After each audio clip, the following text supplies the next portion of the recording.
देश की सबसे बड़ी आबादी के राज्य उत्तर प्रदेश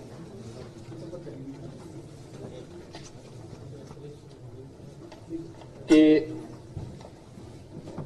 सामान्य बजट के लिए मैं आयोजित इस प्रेस कॉन्फ्रेंस में अपनी पूरी टीम की ओर से आपका हृदय से अभिनंदन करता हूं।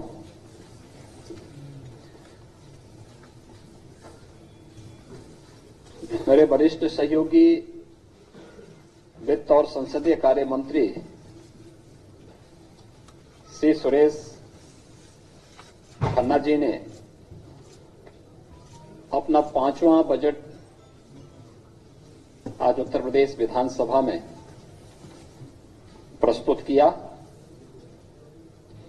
जैसा कि आप सब जानते हैं कि हमारी सरकार का ये 7वां बजट है और 8वां बजट है। 7 बजट हम लोग से पहले प्रस्तुत कर चुके हैं और प्रत्येक ने अपने किसी एक थीम को लेकर के प्रदेश के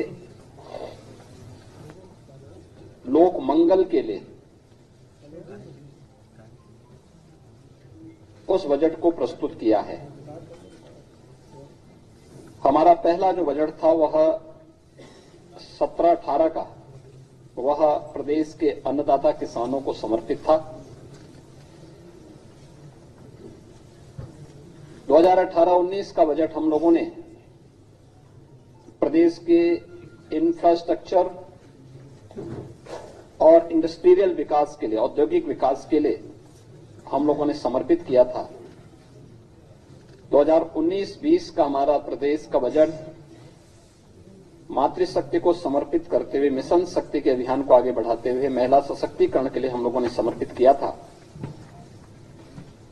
2020-21 का बजट प्रदेश के युवा ऊर्जा को समर्पित था।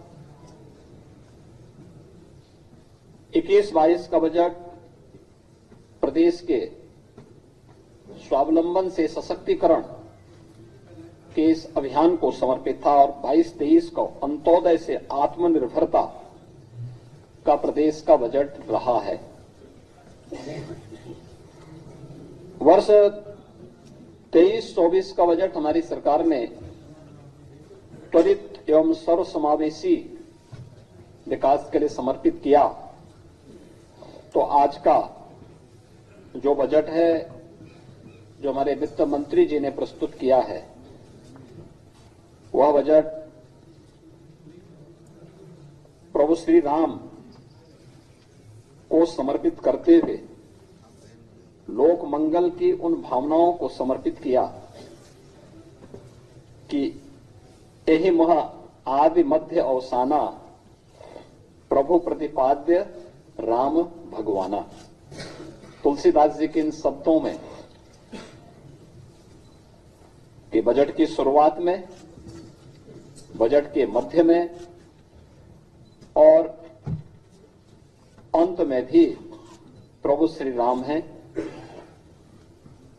उनके विचार में, उनके संकल्प में एक एक शब्द में श्री राम हैं, क्योंकि श्री राम लोक मंगल के पर्याय हैं और यह बजट भी लोक मंगल को समर्पित करते हुए प्रदेश के समग्र और संतुलित विकास का उत्तर प्रदेश का एक आर्थिक दस्तावेज है।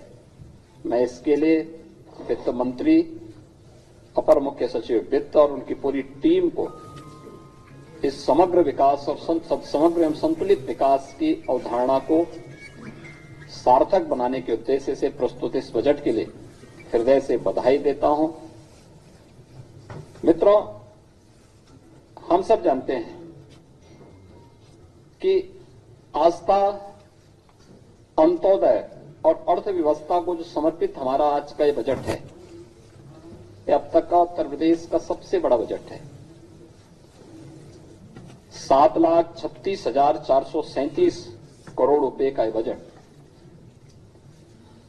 यानी 7 की सीमा को क्रॉस किया है। अगर आप देखेंगे 2023-24 की तुलना में बजट में 6.7% की वृद्धि इसमें की गई है। और अगर आप देखेंगे कि प्रदेश का जो बजट का आकार में जो बढ़ोतरी हुई है, यह बजट प्रदेश की अर्थव्यवस्था को विस्तार देने की डबल इंजन सरकार की जो प्रतिबद्धता है, आदरणीय प्रधानमंत्री जी का जो विजन है, उनके उस विजन को सबका साथ, सबका विश्वास, सबका विकास और सबका प्रयास, इन सब को समर्पित करते हुए डबल इंजन सरकार की प्रतिबद्धता को भी यह प्रस्तुत करता है। बजट में जो कुछ चीजें हैं जो हम सब के लिए बहुत महत्वपूर्ण और मायने रखती है, वह है कि पहली बार 2,03,782 करोड़ 38 लाख रुपए कैपिटल एक्सपेंडिचर के लिए बजट में प्रावधान किया गया है। यानी यह इस बात को प्रदर्शित करता है कि इंफ्रास्ट्रक्चर पे जब पैसा खर्च होगा तो वह रोजगार का सृजन भी करेगा और अर्थव्यवस्था को उतनी ही सुदृढ़ भी करेगा। हमारी सरकार प्रारंभ से ही इस बात पर ध्यान देती रही है कि हमें समग्र विकास की अवधारणा पर कार्य करना है। पिक एंड चूज नहीं, उस समग्र विकास की अवधारणा का ही परिणाम है कि आज उत्तर प्रदेश सरकार के बजट के दायरे को हम बढ़ाने में सफल हुए। अगर 16-17 की तुलना में प्रदेश की जीडीपी को अगर आप देखेंगे, ये लगभग 12-12.5 लाख करोड़ रुपए की थी और अब उत्तर प्रदेश की जो हम लोग 24-25 में जीडीपी की बात करेंगे, वह 25 लाख करोड़ रुपए, यानी लगभग दुगनी से अधिक वह उत्तर प्रदेश की जीडीपी को बढ़ाने में सफल होगी। इसके साथ ही प्रदेश के अंदर जिन अन्य मुद्दों पर हम लोगों ने फोकस किया, उसमें इस दौरान प्रति व्यक्ति आय को दोगुना करने में हमें सफलता प्राप्त हुई है। उत्तर प्रदेश जो देश की 2016-17 में छठी अर्थव्यवस्था थी, आज वह नंबर 2 की अर्थव्यवस्था देश की बन चुकी है। हम इसमें सफल इसलिए हुए क्योंकि हमने कर चोरी को रोका, रिफॉर्म किए, रेवेन्यू लीकेजेस को हर स्तर पर समाप्त करने के लिए जो भी उपाय हो सकते थे, सरकार ने, विभिन्न विभागों ने इसके लिए कार्य किया और आज उसका परिणाम है कि उत्तर प्रदेश एक रेवेन्यू सरप्लस प्रदेश बना है। प्रदेश में पिछले 7 वर्ष में राजस्व में हमने कई गुना वृद्धि की है, बिना कोई अतिरिक्त कर लगाए हुए, यानी कॉमन मैन को टच किए बगैर, उन्हें लोक कल्याणकारी योजनाओं के साथ जोड़ते हुए हम प्रदेश को रेवेन्यू सरप्लस स्टेट बनाने में सफल हुए हैं। और बजट की सबसे बड़ी खासियत यह है कि भारत सरकार के द्वारा, रिजर्व बैंक के द्वारा जो निर्धारित राजकोषीय घाटा एफआरबीएम की लिमिट है 3.5, हमारा यह बजट उस सीमा के अंदर 3.46% तक, या हमारा यह राजकोषीय घाटे को नियंत्रित करने और एक सफलता की उन ऊंचाइयों को प्रस्तुत करता है, जो हमारी इस बात को प्रस्तुत करता है कि सरकार का जो विजन था कि सुरक्षा, विकास और सुशासन, और बजट में है राजकोषीय अनुशासन। राजकोषीय अनुशासन के लिए भी, यानी हमने विकास भी किया है, सुरक्षा भी दी है, सुशासन के लक्ष्यों को भी प्राप्त किया है, लेकिन साथ साथ अपने बजट को राजकोषीय संतुलन को बनाए रखने के लिए, उस अनुशासन को बनाए रखने के लिए भी पूरी प्रतिबद्धता और ईमानदारी के साथ काम किया है, और वह आपको इस बजट में भी देखने को मिल रहा होगा। प्रदेश में हम लोगों ने पिछले 7 वर्ष में बेरोजगारी की दर को नियंत्रित करने में भी सफलता प्राप्त की है। जब 16-17 में प्रदेश के अंदर अनएम्प्लॉयमेंट रेट 19.2% से ऊपर था, 19.2% से अधिक था। आज ये घट करके 2.4% के आसपास है। यानी हम उसको नियंत्रित करने में हमें सफलता प्राप्त की है। हमने रोजगार के नए अवसर सृजित किए हैं, प्रदेश में औद्योगिक निवेश के नए वातावरण का सृजन किया है, एमएसएमई यूनिट्स को पुनर्जीवित किया है, एक जनपद एक उत्पाद और विश्वकर्मा श्रम सम्मान जैसी योजनाओं ने उत्तर प्रदेश को राष्ट्रीय फलक पर एक नई पहचान भी दिलाई है। और उत्तर प्रदेश में जो बैंकों के साथ ऋण जमा अनुपात सीडी रेशो जो यूपी का था, जो 44% था, आज वह बढ़कर के 57% से अधिक हो चुका है। ये चीजें दिखाती हैं कि उत्तर प्रदेश इस दिशा में बेहतर कार्य कर रहा है। प्रदेश में गरीब कल्याण, महिला सशक्तिकरण, युवाओं के उज्जवल भविष्य और अन्नदाता किसानों की समृद्धि पर हम लोगों ने निरंतर फोकस किया है। ये सभी सेक्टर हैं जिन पर लगातार हम लोग कार्य कर रहे हैं। और इस बजट में कुछ चीजें जो बहुत महत्वपूर्ण हैं उनमें से कि 24,863 करोड़ 57 लाख रुपए की नई परियोजनाएं भी हम आज इसके साथ जो इस बजट के साथ जोड़ रहे हैं। युवाओं के लिए मुख्यमंत्री युवा उद्यमी विकास अभियान एक नई योजना हम प्रारंभ करने जा रहे हैं। इसमें अपने प्रदेश के युवाओं को स्वरोजगार से जोड़ने के लिए, नए सूक्ष्म उद्यमों की स्थापना के लिए, ग्रामीण और शहरी क्षेत्र में रोजगार सृजित करने के उद्देश्य से एक नई पहल की जा रही है, जिसमें ब्याज मुक्त ऋण की सुविधा उन नए उद्यमियों को प्रदेश के अंदर सरकार उपलब्ध करवाएगी। ये सीमा हम 5 लाख रुपए तक की ब्याज, यानी 5 लाख रुपए तक की पूंजी पर करने जा रहे हैं। उसमें ब्याज मुक्त ऋण हम उन्हें उपलब्ध करवाने की व्यवस्था करने जा रहे हैं। दूसरा, प्रदेश में रोजगार प्रोत्साहन कोष के गठन की कार्रवाई, जिसमें ट्रेनिंग, इंटर्नशिप और अप्रेंटिसशिप की स्कीम को वित्त पोषण की कार्रवाई के साथ हम इसके साथ जोड़ेंगे।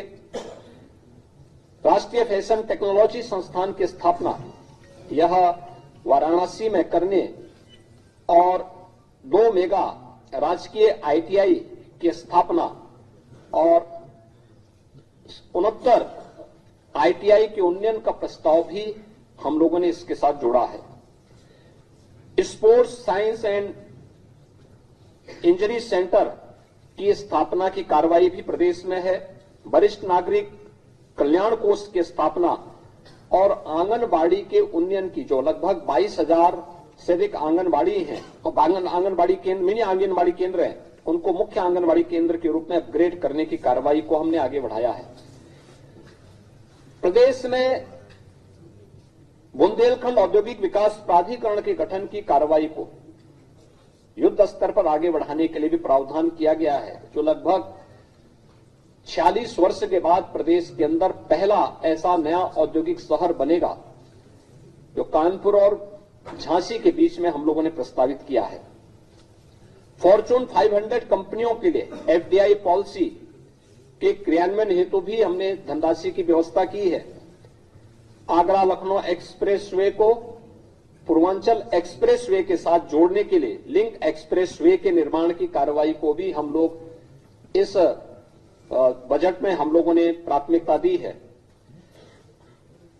इनोवेशन एंड रिसर्च के लिए आर्टिफिशियल इंटेलिजेंस, मशीन लर्निंग और स्टेट ऑफ आर्ट टेक्नोलॉजी के प्रयोग को प्रोत्साहन देने के लिए भी हम लोगों ने यहां पर व्यवस्था दी, बजट में प्रावधान किया है। आईआईटी कानपुर में medical research and technology centre की स्थापना, 500 बेडेड सुपर स्पेशलिटी हॉस्पिटल की स्थापना की कार्रवाई को भी इस बजट में हम लोगों ने प्रदेश की जो महत्वपूर्ण चीजें हैं, जिस पर जो हमारे पास पोटेंशियल है, वो स्पिरिचुअल टूरिज्म का बहुत बड़ा स्कोप हमारे पास है। अयोध्या है, काशी है, मथुरा वृंदावन है, नैमिषारण्य है, विंध्यवासिनी धाम है, देवपाटन है, बरेली में नाथ कॉरिडोर है।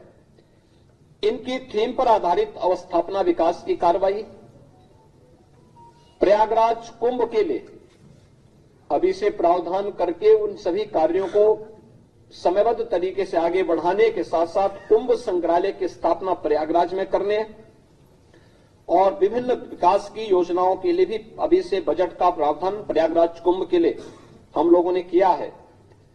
निशावत गोय सांस्कृतिक केंद्र श्रृंगेरपुर के लिए,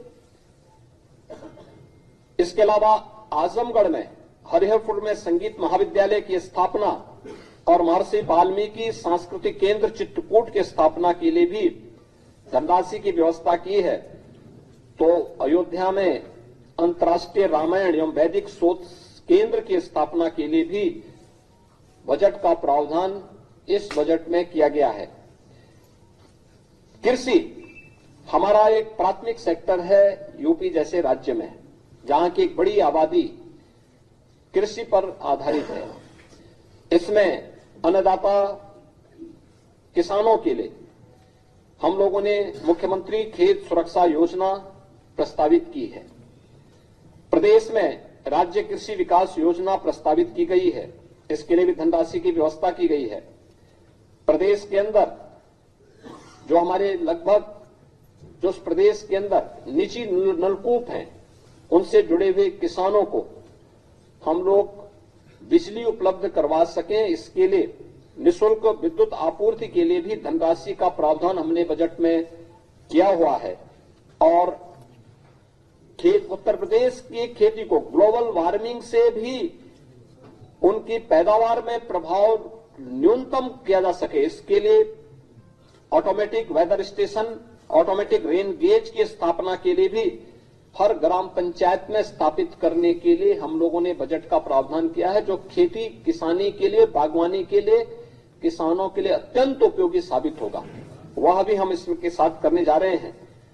ऑर्गेनिक यानी जो natural and organic culture lab, tissue lab, agri tourism centre की स्थापना की कार्रवाई और मुख्यमंत्री लघु सिंचाई योजना के लिए भी हमने पर्याप्त धनराशि की व्यवस्था इस बजट में प्रदेश के अंदर प्रस्तुत की है। बजट मुख्य रूप से प्रधानमंत्री जी के उन संकल्पों को, जो प्रधानमंत्री जी का विजन है कि उत्तर प्रदेश देश की इकोनॉमी के ग्रोथ इंजन के रूप में अपनी भूमिका का निर्वहन करे, उत्तर प्रदेश का ये बजट उसका प्रतिनिधित्व करता है। $1 ट्रिलियन की इकोनॉमी उत्तर प्रदेश बन सके, जैसे कि मैंने आपको बताया कि पिछले 7 वर्ष में उत्तर प्रदेश की इकोनॉमी को हम दोगुना करने में सफल हुए, प्रति व्यक्ति आय को दोगुना करने में सफल हुए और आज उत्तर प्रदेश देश की सबसे बड़ी तेजी के साथ उभरती हुई अर्थव्यवस्था में से एक है। तो स्वाभाविक रूप से यह बजट उन सभी भावनाओं का प्रतिनिधित्व करता है। प्रदेश में यह वर्ष हमारे लिए बहुत महत्वपूर्ण है। प्रदेश की स्थापना का यानी प्रदेश के उत्तर प्रदेश नामकरण आने के बाद 1950 से लेकर के अब तक, जब 24 जनवरी 1950 को उत्तर प्रदेश का नोटिफिकेशन हुआ था, तो उसका ये अमृत काल है। अमृत काल में उत्तर प्रदेश के उन लक्ष्यों को प्राप्त करने के समय यह बजट उत्तर प्रदेश की अर्थव्यवस्था को एक नई ऊंचाई प्रदान करने वाला होगा। $1 ट्रिलियन की इकोनॉमी को अचीव करने के प्रधानमंत्री जी के विजन को आगे बढ़ाने में मील का पत्थर साबित होगा। और बजट में ग्रीन बजट की अवधारणा को भी सार्थक करने की दिशा में बहुत महत्वपूर्ण कार्य किए गए हैं, जिसमें 17 महत्वपूर्ण विभागों को प्रदेश के अंदर अंतर्राष्ट्रीय मानकों के आधार पर ग्रीन टैगिंग की शुरुआत का भी शुभारंभ हुआ है। बजट अनुमानों में तमाम अन्य कार्यों के साथ साथ उत्तर प्रदेश को, यानी ग्रीन टैगिंग करने वाला उत्तर प्रदेश देश का संभवतः पहला राज्य होगा जो इस दिशा में अपने प्रयासों को आगे बढ़ा रहा है। प्रदेश के अंदर हमने पिछले 2 वित्तीय वर्षों में आम बजट की जो हमारी प्रस्तुति थी वह डिजिटल हो गई है। पहले की भांति बजट पुस्तकों को प्रकाशित कराने की प्रथा लगभग समाप्त है। यह भी पर्यावरण के दुष्प्रभावों को काफी हद तक कंट्रोल करता है, कम करता है। हमारा 24-25 का यह बजट पिंक बजट भी है।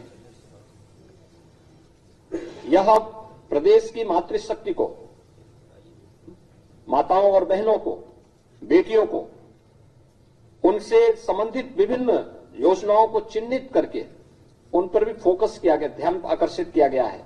महिलाओं की, बालिकाओं के कल्याण, उनके सशक्तिकरण, संतुलित और उनके सर्वांगीण विकास की, जैसे मुख्यमंत्री कन्या सुमंगला की योजना का धनराशि हम लोगों ने 15,000 से बढ़ा के 25,000 रुपए किए हैं। इस प्रकार की अनेक अन्य घोषणाएं भी प्रदेश में की गई हैं।